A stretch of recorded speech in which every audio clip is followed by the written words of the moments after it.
अस्सलाम वालेकुम।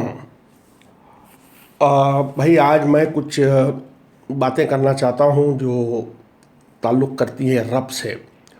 और कुछ जैसे हमारा आईसीपी से ग्रुप है, इसी तरीके से और 7-8 और ग्रुप्स हैं जो साउथ इंडिया बेस्ड हैं।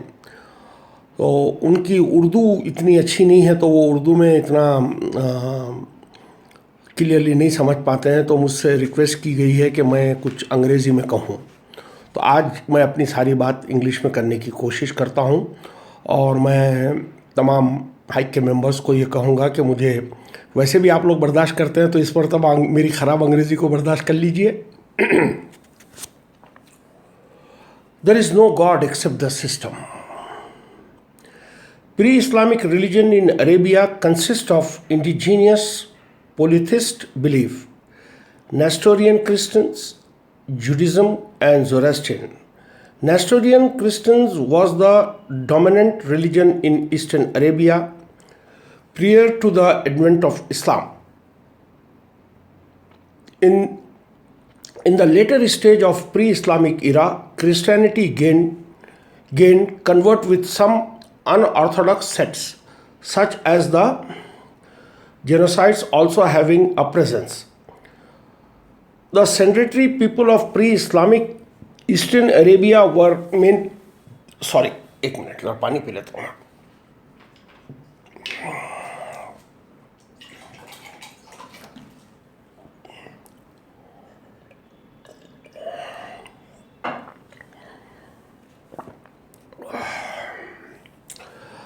were mainly Aramaic speakers and to some extent Persian speakers, while Syrian functions as a lethargical language.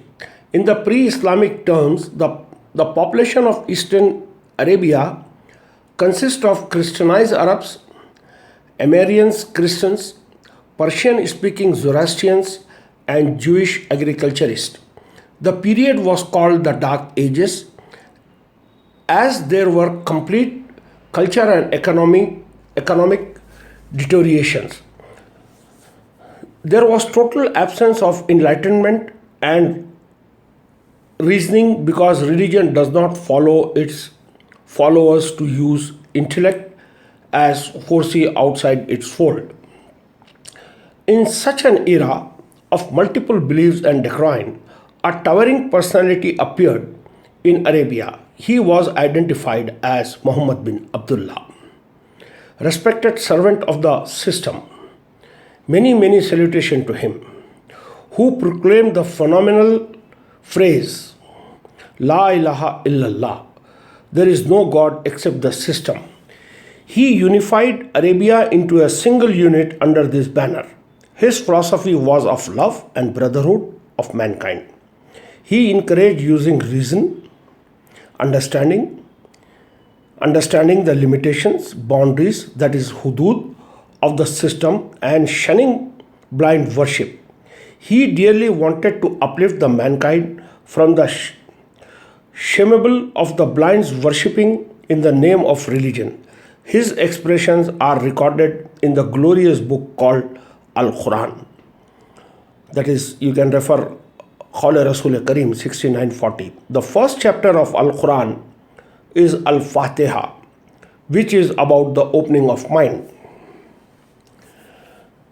The precondition of understanding Al-Kitab is removing the blockage from the mind. Hence the name of the chapter is Al-Fatiha, which opens the blockage of mind. By explaining the characteristics of Rabb. Rabb is very important word of the Quran and needs to understand in the right perspective in order to study or observe Al-Kitab. Al-Kitab is a practical book of nature in which the whole universe and beyond are its ayat. Nothing is omitted in that book, that is Zalik al-Kitab. And 638 also you can see. And there is no doubt about it. Only the diligent will take guidance from it. Zalik al-Kitab is not the Quran, but the practical book of life through which any diligent can take the guidance, even though their language is not Arabic. refers to kitab inside us which reflection, that is zikr for us in our own language. The respected author of the Quran has narrated the message by depiction of the characters in conversational style. Quran or Furqan or Kitab or Zikr or Hakim or Basir, embedded in every human, which warns, guide, distinguishes at every moment of stage of life. That is why all the messengers follow only what is revealed to them by their Rabb. As Quran is the mental perception, intelligence, that is Basir of your Rabb.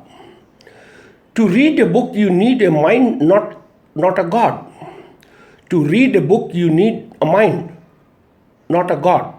That is why Surah Al-Fatiha instructs us to open our knowledgeable mind and look up to what practical book which is inside as well as outside of us, and is no doubt of a guidance for the people who are diligent. This is how Surah Fatiha connects to Surah number 2. Why Rabb is our mind or consciousness? Why Rabb is our mind or consciousness? Some people think that the mind is the brain, but that is incorrect. The brain is a physical organ that can be seen with the eyes and can be operated if required. Eyes and ears are the extension of the brain. The mind, on the other hand, is not physical organ. It cannot be seen with the eyes, nor does it have a photograph or an image. The brain, therefore, is not the mind, but only a part of the body. The entire Quran revolves around the word Rabb. From the first chapter, that is Alhamdulillah Rabbil Alameen, to the last chapter of the Quran, that is Qul A'udhu bi Rabbin Nas, the word Rabb is used frequently. Throughout the Quran, thus highlighting its importance, we must ponder as to why this word Rabb, along with the word Allah, is an important part of the message. The respected author has kept on harping all the time to pursue this word called Rabb. His purpose was definitely not to make his followers a devotee of Rabb, but to explain to them the importance of Rabb in our life. And no doubt he has made a tremendous effort to explain the role of Rabb in our daily routine of life, because without Rabb on our side, our life is worse than animal, and I don't need to produce any evidence for it. There is nothing within the body or outside it that can be identified as our mind. Yet we are connected to it 24/7. All the attributes belong to the knowledgeable Rabb. Alhamdulillah Rabbil Alameen.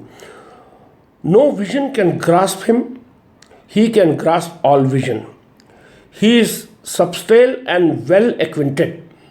Neither the drowsiness overtakes him nor the sleep. He is self-nourishing, self-sustaining. He is our system. All attributes belong to him only. He is the Lord, the Master, the Owner, the Formless, the Provider, the Guardian, the Protector, the Liar, the Source of Peace, the Creator, the Evolver, the Forgiver, the Fashioner, the Subduer, the Booster, the All-Knower, All-Hearer, the Judge, the Just, the Aware, the Appreciative, the Opener, the Most High, the Preserver, the Maintainer, all embracing the Powerful and Reckoner, the Generous, the Watchful, the Responsive, the Wise, the Universal, the Finder, the Restorer, the Alive, the Germinator, the Creator of Death, the First and the Last. He is our mind, to whom belong these 99 properties of attributes of Rabb. I have also observed in the Quran that all the prayers of the prophets are addressed to the Rabb only. I also found out that in 99 names of Allah, the word Rabb is missing from the list, although the scholars are of the opinion that it is one of the greatest names, and yet we don't don't find this important name amongst the 99 names.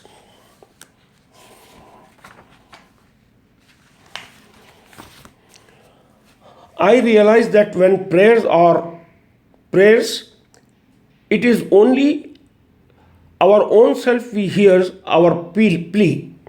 Although the prayer does make a temporary psychological impact on us, creates a false sense of contentment. This feeling of temporary satisfaction develops an attitude of carelessness and harakiri. This is very dangerous as it encourages an attitude of carelessness, fatalistic and sedentary lifestyle. The ignorant people believe that their prayers are working for them. Such belief breeds the irresponsibility and dependency as they totally rely on God for their work without realizing that God will not help them if they help themselves. 13:11 and 8:52-53 by working sincerely on a straight path. The essential point of understanding the mind is that liberation from the suffering cannot be found outside the mind. Man is the prisoner of his own thoughts. Serving the mind without good thoughts can bring out the best out of it. Permanent liberation can be found only by taking help of the mind for right and straight guidance. Feeding or serving to the negative feeling like anger, suspicion, fear, greed, miserliness, selfishness can invite its wrath, and it can be a cause of our going astray. That is what is said in Surah number 1, ayat number 7. Therefore, if we want to be free of problems and attain long-lasting peace and happiness, we need to increase our knowledge and understanding of the mind, which can bring out the unimaginable bounties in our favor. That is Surah Kausar 1 and 2. The behavior of the mind is one of the important subjects of the Quran. Rab, according to lexicon, I have tried my level best to study the meaning according to the context of the message. This is done in order to make the subject more logical to the readers. Some of the important words that suffer due to unnecessary holiness of the words are Rab, Allah, Rasul, Nabi, Salat, Zakat, Som, Hajj, Ramzan, Malaika, Ibadat, Qatl. The list is long. We have confined the meaning of the above words to just one or two meaning, which are colloquial and popular meaning. Apart from these so-called established meanings,